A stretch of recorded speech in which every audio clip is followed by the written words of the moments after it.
kita start macam biasa, kita akan baca dulu doa. Okay, kita mulakan dengan kita Al-Fatihah. Bismillahirrahmanirrahim. Okay, jadi sebelum cikgu start, cikgu nak semak kehadiran dulu. Okay, Syakira datang. Datang cikgu. Okay, Fatimah ada ke? Ada. Okey, Zahin ada. Ada saya cikgu. Okey, yang lain sementara cikgu tanda kehadiran, pastikan meja dalam keadaan kemas, sampah yang kat bawah tu kutip dulu. Okey. Jadi kalau cikgu jalan ada sampah, siap. Okey. Okey. Siapa yang belum hantar assignment, nanti cikgu nak minta wakil kelas rek Syakira tolong cikgu untuk kumpul assignment letak kat situ. Okey? Okey, jadi semua orang nampak tak kat belakang cikgu ni ada apa? Jadi hari ni kita tak belajar, kita akan melakonkan watak sebagai seorang usahawan muda. Cikgu nak awak semua bayangkan awak semua ni seorang usahawan yang ingin jual lah awak punya produk ni. Okay. Jadi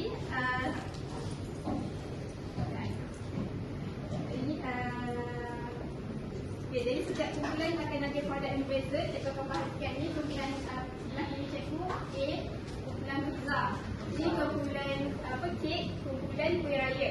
Okay, jadi setiap kumpulan ni tak boleh samalah. Maksudnya nanti kalau nak tukar produk pun beritahu cikgu je. Okay? Okay, jadi semua mesti semua excited nak tengok video cikgu. Okay. Jadi kita sebelum tu cikgu nak sebagai seorang sawan pizza, kek dengan kuih raya, bayangkan apa yang elemen yang penting lah dalam awak nak produk nak pasarkan produk awak tu. Okay? Okay, jom. Okay.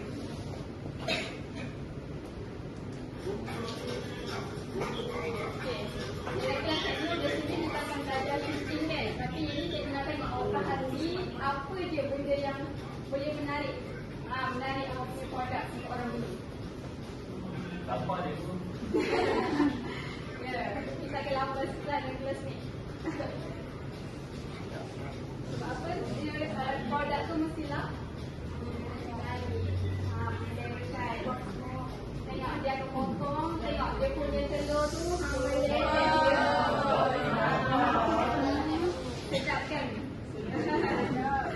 Okey, jadi cikgu nak awak fikir, berdasarkan produk yang awak dapat tu, apa yang awak rasa benda yang boleh menarik orang?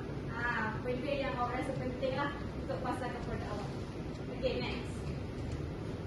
Okay, next ni cikgu sebagai seorang usahawan sandwich. Okay, ni packaging. Kalau kita nak jual makanan, mesti kita ada packaging kan? Ini antara packaging yang cikgu fikir. Tapi untuk awak, produk awak lah. Setiap orang cikgu nak tanya nanti apa elemen. So, setiap orang. Okay? Ya. Awak nak. Okay, next. Okay.